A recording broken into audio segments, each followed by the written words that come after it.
Hello বন্ধুরা, গোপাল রান্নাঘর থেকে তোমাদের সাদর আমন্ত্রণ জানাচ্ছি। বন্ধুরা, আজকে আবার একটা পুরনো দিনের রান্না অর্থাৎ লাউ চিংড়ি নিয়ে আসলাম তোমাদের সামনে।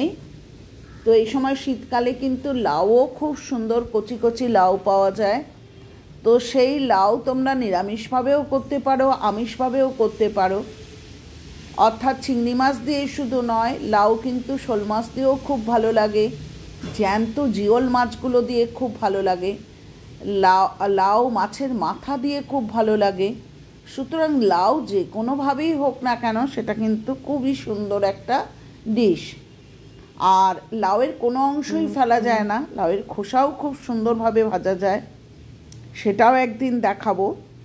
তো আজকে আমি যেটা দেখাচ্ছি সেটা হচ্ছে লাউ চিংড়ি। তো আমি বাজার থেকে একটা লাউ নিয়ে এসেছিলাম। তো সেই লাউটার অর্ধেক অংশ আমি নিরামিষভাবে করেছি, আর অর্ধেক অংশ দেখো আমি কুচিয়ে নিয়েছি। দেখেছো, চিংড়ি মাছগুলোকে নুন হলুদ মাখিয়ে রেখেছি। এবার কড়াইতে সামান্য তেল দিয়ে, খুব বেশি দরকার পড়ে না তেলের, আমি প্রথমে চিংড়ি মাছগুলোকে ভেজে নেব। তবে চিংড়ি মাছটাকে খুব কড়া করে ভেজো না, ছিবড়ে লাগবে।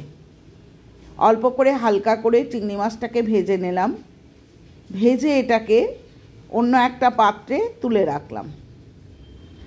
বন্ধুরা, বারবারই বলছি যে লাউ বলো বাঁধাকপি বলো, সবই কিন্তু সুন্দরভাবে কোচানোর উপরে নির্ভর করে তার টেস্ট।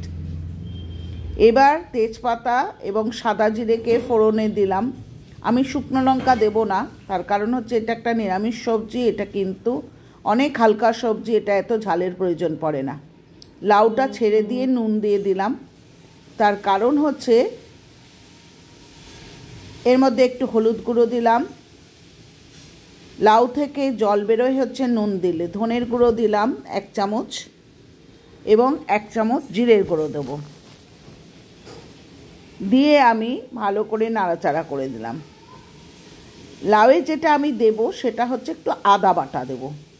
এখানে আমি কোনো রকম কাশ্মীরি লঙ্কার গুঁড়োই বলো আর এমনি লঙ্কার গুঁড়োই বলো, আমি অনেক বড় বড় চ্যানেলকে দেখি যারা কিন্তু লাউটাকে লাল করে ফেলেন লঙ্কার গুঁড়ো টুড়ো দিয়ে। তো আমরা তো মা ঠাকুমা পিসিমাদের আমল থেকে যে লাউ খেয়েছি, তাতে কিন্তু লঙ্কার গুঁড়ো দেওয়া হয় না। লাউটা সাদা সাদাই দেখতে হয় এবং হালকা, বেশি ঝাল দেব না।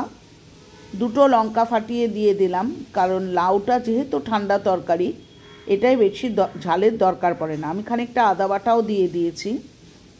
এবার আমি ভালো করে লাউটাকে নাড়াচাড়া করতে লাগলাম। দেখো লাউ থেকে কত জল বেরিয়েছে, তার কারণ হচ্ছে লাউটাও কচি ছিল, নুন দেওয়াতে লাউ থেকে অনেকটা জল বেরিয়েছে। দেখেছো বন্ধুরা, এরপর এটা যেহেতু নিরামিষ সবজি, আমি 1 চামচ চিনি দিয়ে দিলাম, কারণ হচ্ছে এটা একটু মিষ্টি মিষ্টিই খেতে হবে। ভালো করে নাড়াচাড়া করতে লাগলাম, কিন্তু যতক্ষণ পর্যন্ত না এটা তো ছাড়া ছাড়া, এই অবস্থায় কিন্তু লাউ নামিও না, একদম জলটা টেনে নেবে, শুকিয়ে যাবে। দেখো চিংড়ি মাছগুলো দিয়ে দিয়েছি এবং একদম গায়ে মাখা মাখা যখন হয়ে যাবে, ঠিক সেই অবস্থায় কিন্তু নামাতে হবে, কারণ জলটাকে পুরোপুরি শুকিয়ে ফেলা দরকার, না হলে কিন্তু টেস্ট হয় না। দেখেছো বন্ধুরা?